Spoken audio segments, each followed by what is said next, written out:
Porto is a relaxed location that effortlessly combines old and modern world charm. It's distinguished by cobblestone slopes, colorful tiled facades, and a fall of terracotta roofs.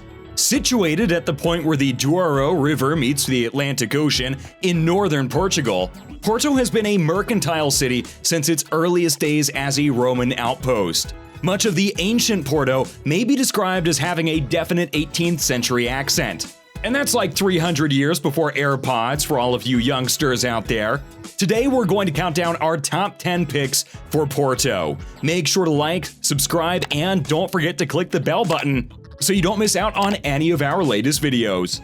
Number 10. Porto Cathedral. The cathedral should always be visited while sightseeing in Porto. In reality, the expansive view of the old town streets and the peaceful River Douro from the terrace is a wonderful prelude and prepares the senses for what is to come when you explore the town. The cathedral, an impressive landmark from the 12th century, has the appearance of a fortress due to the tower's intimidating appearance and the facade's gloomy color. A stunning rose window from the 13th century located in the west front and the tranquil Baroque cloisters covered in sky blue azuelo tiles are redeeming qualities. Spend some time here to take in the serene setting and medieval atmosphere. From here, a beaten granite staircase from the 18th century leads to the chapter house, which is covered with even more gorgeous tile work.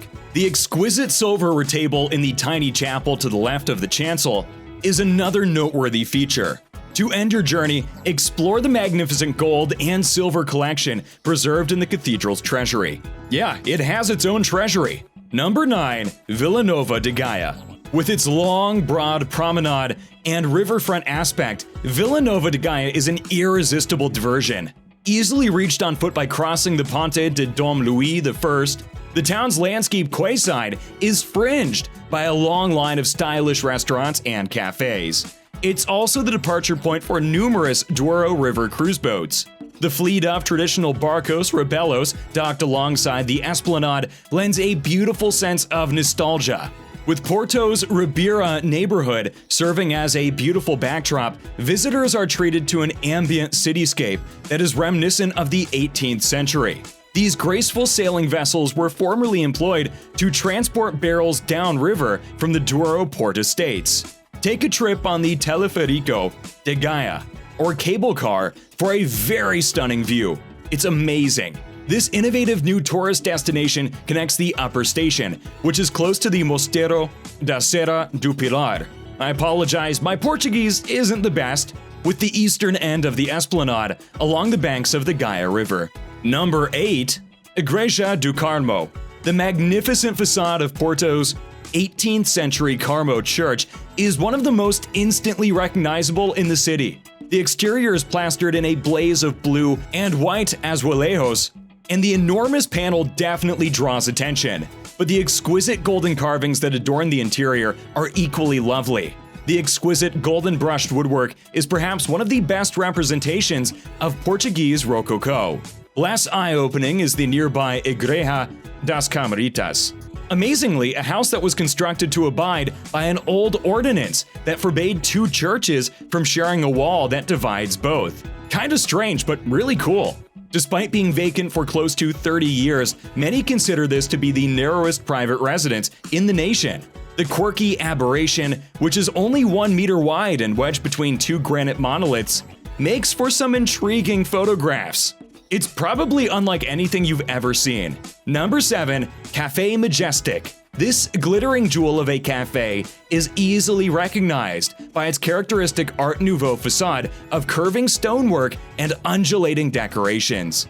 The salon inside has a retro 1920s feel to it. The original carved wood seats and marble-topped tables that give MAJESTIC its pleasantly bohemian feel are arranged throughout the opulent space.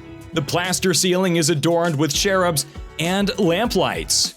Huge Flemish mirror sets that adorn the walls reflect the setting's evocative, vintage nature. This is the most well-known and historically significant cafe in Porto. There are elegant dining options for both lunch and supper, and the menu tempts with a combination of Portuguese and Mediterranean flavors. And you guys probably know you can't go wrong with either one of those. The cafe is renowned for its collection of cakes and pastries, which include delicacies like French toast covered in a rich egg custard and sprinkled with dried fruits.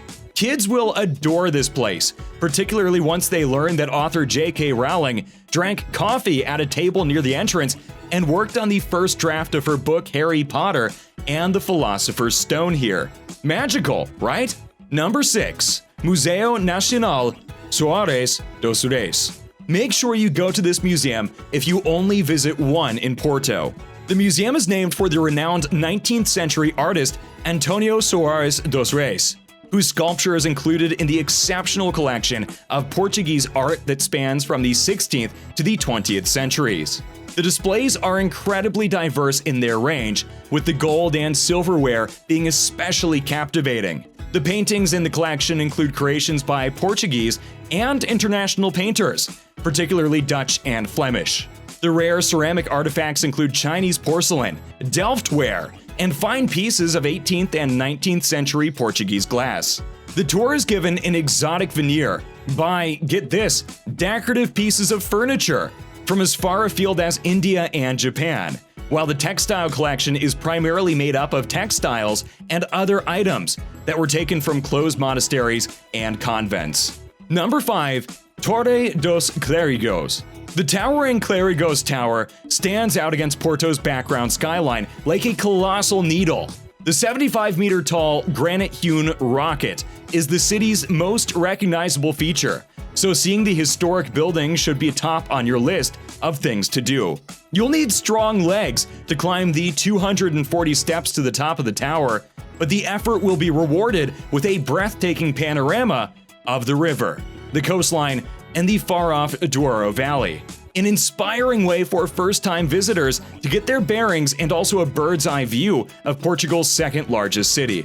And if you've been skipping leg day, don't worry. This tower will let you do all of your leg days at once.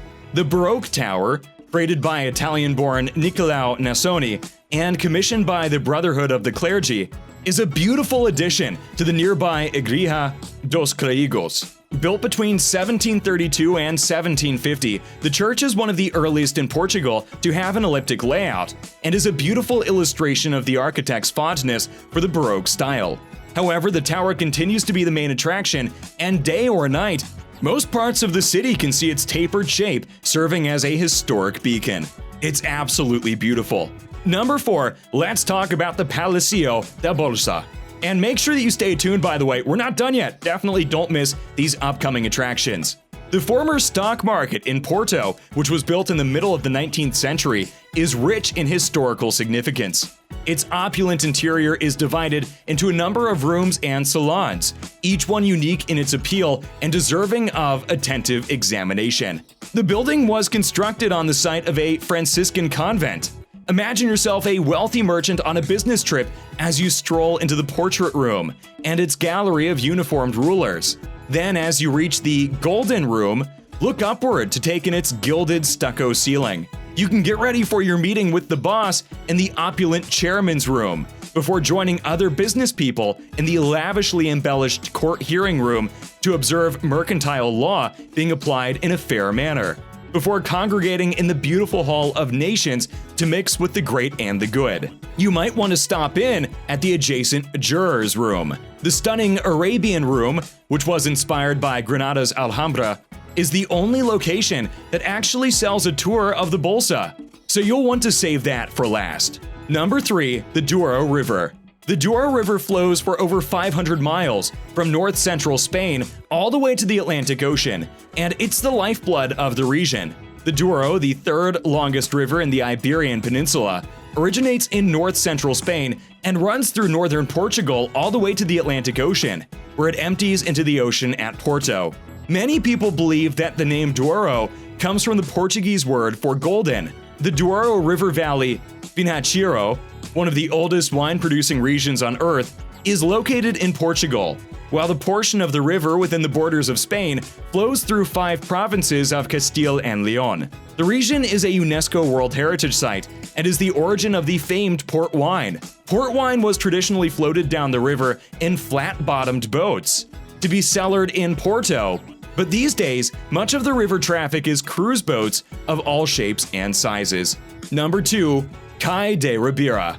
The riverside neighborhood of Porto is a seductive maze of winding streets, zigzagging passageways, and low-slung, sun-starved arcades.